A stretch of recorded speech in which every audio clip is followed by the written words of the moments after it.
Magandang araw, CCF family. Welcome to Sunday Fast Track, where you ask real-life questions and we give you biblical truths.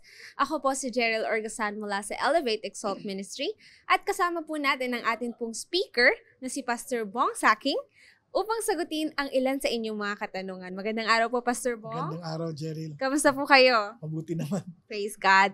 Handa na po ba kayo sa aming mga katanungan po?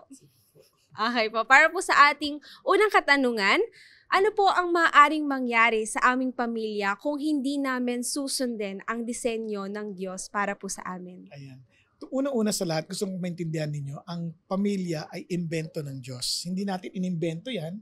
So para maranasan natin ang benepisyo ng nasa isip ng Diyos sa pamilya, dapat sundin natin yung pinaka-disenyo niya.